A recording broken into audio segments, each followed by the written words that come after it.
उत्तर प्रदेश के मुख्यमंत्री योगी आदित्यनाथ बीते दिनों जिस वक्त अपने गृह जिले गोरखपुर के गोरखनाथ मंदिर में मौजूद थे, तो उनसे मुलाकात करने के लिए कानपुर की एक 5 साल की छोटी सी बच्ची जिसका नाम यशस्विनी था, वो पहुंची हुई थी। गोरखनाथ मंदिर में ही अपनी माता के साथ पहुंची थी और योगी आदित्यनाथ से मुलाकात करना चाहती थी। योगी आदित्यनाथ भी बच्चों से तो मुलाकात करते ही हैं। आपको पता होगा कि वो चॉकलेट्स का एक पूरा थैला लेकर चलते हैं, जहां बच्चे मिलते हैं उन्हें चॉकलेट थमा देते हैं। लेकिन यहां पर उल्टा हुआ। योगी आदित्यनाथ 5 साल की यशस्विनी को चॉकलेट थमा पाते इससे पहले ही यशस्वी ने एक पेरेंट होने के नाते, एक अभिभावक होने के नाते, एक साधु संत होने के नाते, जो भी सोचा हो 5 साल की बच्ची की क्या सोच रही होगी, लेकिन उन्होंने योगी आदित्यनाथ को 5 साल की बच्ची ने एक तोहफा थमा दिया, भेंट थमा दी, गिफ्ट थमा दिया। लेकिन ये गिफ्ट क्या था? इसने पूरे प्रदेश और देश भर की मीडिया का ध्यान खींच लिया। ये गिफ्ट उत्तर प्रदेश में कानून के शासन का जो राज होता है ना, उसका प्रतीक था। ये गिफ्ट जो था वो उत्तर प्रदेश में न्याय का प्रतीक था, जिसे बुलडोजर के तौर पर देखा जाता है। जब भी उत्तर प्रदेश में न्याय मिला तो बुलडोजर ने दिलाया। माफियाओं के खिलाफ हो, गोरख धंधेबाज के खिलाफ हो, अपराधियों के खिलाफ हो, दुराचारियों के खिलाफ हो, जिसके खिलाफ भी हो, जब बुलडोजर निकलता था तो यह बात तय थी कि अब इसका नामो निशान मिट जाएगा। योगी आदित्यनाथ तो सदन में भी यह बात कह चुके हैं। लेकिन योगी आदित्यनाथ ने क्या किया? जब छोटी सी बच्ची यशस्वी ने उन्हें यह बुलडोजर थमाया, तो योगी आदित्यनाथ की समझ देखिए।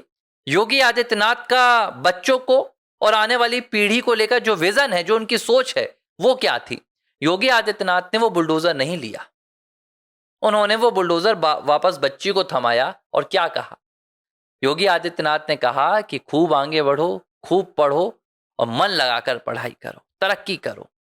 योगी आदित्यनाथ ने उस बच्ची को कहा कि आप पढ़ाई में मन लगाओ। यानी कि योगी आदित्यनाथ समझ गए कि अभी उन्हें ये कानून, ये समाज, इतना सब कुछ समझने की जरूरत नहीं है, उन्हें अपनी पढ़ाई में ध्यान देना चाहिए। ये होती है एक अभिभावक की सोच, ये होती है एक प्रदेश के मुख्यमंत्री की सोच। लेकिन इस सोच पर कुछ वामपंथी लानत दिखा गए। ये सोच कुछ वामपंथियों का पूरा जो उनका कुनबा होता है ना, उसे हिला गई। अब देखिए भाई, वामपंथी तो यही चाहते हैं कि भारत के बच्चे हाथों में पत्थर उठाएं। वामपंथी तो यही चाहते हैं कि भारत के बच्चे हाथों में उठाएं तो गन उठाएं, बंदूक उठाएं, चाकू उठाएं और कुछ ना करें तो पंचर बनाएं। इससे ज्यादा भारत के बच्चों के लिए वामपंथियों की सोच नहीं है। आरफा खानम शेरवानी, जो अपने आप में कथित पत्रकार हैं लेकिन वो चलाती एजेंडा है, प्रोपोगेंडा चलाती हैं, उन्होंने इस वीडियो को लेकर जो बातें बोली, वो बातें मुझे लगता है कि हर किसी को सुननी चाहिए, जरूरी है। पता कैसे चलेगा कि इनके दिमाग में क्या चलता है? आरफा खानम शेरवानी कहती हैं कि देखिए भैया, ये छोटी सी बच्ची को कट्टरपंथी बना दिया गया है, इसके विचारों को कट्टरपंथी बना दिया गया है कि ये योगी आदित्यनाथ को बुलडोजर भेंट कर रही है। पहले तो मेरा सवाल आरफा खानम शेरवानी से कि बुलडोजर कट्टरपंथी होने का प्रतीक कब से हो गया? बुलडोजर आतंकवादी होने का प्रतीक कब से हो गया? आतंकवादी होने का प्रतीक तो गन होता है, बंदूक होती है, धमाके करने वाले होते हैं। ये कब से हो गया? और अगर प्रतीक आपको सुनना है तो वो मैं आपको बता दूंगा, 4-5 दफे आप सुनते होंगे। वो है प्रतीक जिसमें कहा जाता है कि नहीं, एक है, एक के अलावा कोई नहीं है, इसके अलावा जो है उनको रगेड़ो। ये होता है भाई कट्टरपंथी होने का प्रतीक। लेकिन ये इनकी सोच है कि हिंदू बच्ची को ये योगी आदित्यनाथ से भेंट लेते हुए देख नहीं सके। ये देख नहीं सके कि भाई योगी आदित्यनाथ जो प्रदेश के मुख्यमंत्री हैं, उनके प्रति छोटी छोटी बच्ची भी आदर करती हैं। ये वही प्रदेश है जहां आए दिन सपा, बसपा और कांग्रेस के कार्यकाल में महिलाओं की इज्जत लूटी जाती थी, घर से निकलना मुश्किल था, कॉलेज नहीं जा पाती थी बच्चियां, स्कूल नहीं जा पाती थी। आज भी सपा के जहां जहां अड्डे हैं वहां ऐसी घटनाएं आती हैं। उस उत्तर प्रदेश को योगी आदित्यनाथ ने आज कानून का राज बनाया है, कानून का शासन स्थापित किया है। अब दूसरी बात, बच्चे के हाथ में बुलडोजर देखकर इन्हें कट्टरपंथ नजर आने लगा। लेकिन ऐसी सैकड़ों घटनाएं आती हैं इस देश में जहां छोटे छोटे बच्चे हाथों में पत्थर लेकर मजहबी ताने बाने में बुनकर एक भीड़ में आगे बढ़ते जाते हैं और भीड़ में कट्टरपंथी बनकर पत्थर बरसाते हैं। तब ये क्या कहते हैं, वो बच्चे हैं, वो तो मासूम है। अरे आओ, दूर कहां जाता हूं मैं यही बता देता हूं।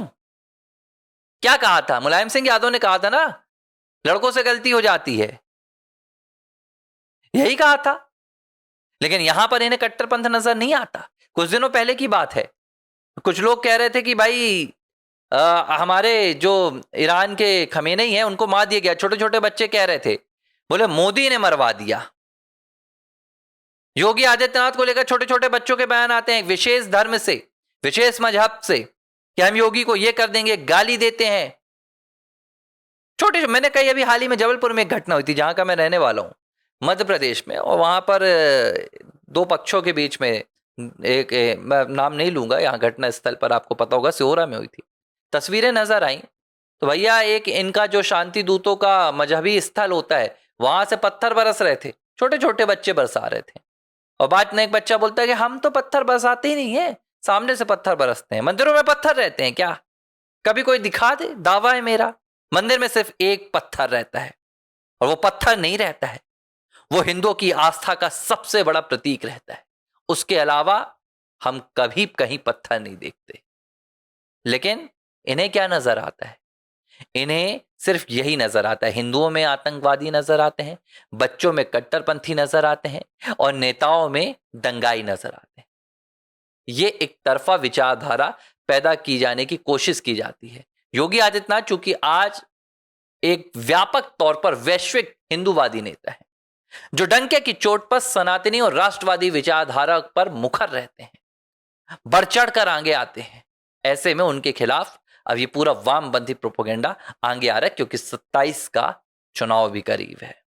आर फॉर राष्ट्र के सभी साथियों से मेरी विनती है कि चैनल को अगर आप देख रहे हैं तो लाइक, सब्सक्राइब और जो बेल आइकॉन होता है उसे दबाना ना भूलें, ताकि वीडियो बनते ही सबसे पहले नोटिफिकेशन आपके पास आ जाए। और मेरी एक और विनती, नीचे ये जो डिटेल दी गई है जीपे की, यूपीआई की, इसमें जो भी आप सहयोग देना चाहें, जब देना चाहें, जितना देना चाहें देते रहिए, ताकि हम सुचारू रूप से इस चैनल को चला सकें। और हमने सितंबर के आखिरी सप्ताह में इस चैनल की शुरुआत की थी, और ये अप्रैल का अब अगला महीना, जो पहला महीना शुरू होने जा रहा है, पहली तारीख आने वाली है। तो सितंबर, अक्टूबर, नवंबर, दिसंबर, जनवरी, फरवरी और मार्च, महज 6 से 7 महीनों में हम 1 करोड़ दर्शकों तक पहुंचने वाले हैं, और 50,000 हमारे रेगुलर सदस्य, जिन्हें हम सब्सक्राइबर कहते हैं, वो भी बन रहे हैं। तो इसी तरह आपका समर्थन बना रहे, और हम कोशिश कर रहे हैं कि बहुत सारी चीजें लेकर आ रहे हैं। और अध्यात्म पर भी हम चर्चा शुरू कर चुके हैं, आर फॉर अध्यात्म, आप उसे भी जाकर सब्सक्राइब कीजिएगा। वो मेरा बहुत व्यक्तिगत आपसे निवेदन रहेगा कि उसे जरूर देखें। उसमें आपको कुछ राजनीतिक नहीं मिलेगा, लेकिन अध्यात्म की चर्चा होगी। आपके जो मन रहते हैं, उसमें क्या सवाल रहते हैं, वो तमाम बातें होंगी। तो उसकी डिटेल भी मैं आपसे बहुत जल्द साझा करूंगा।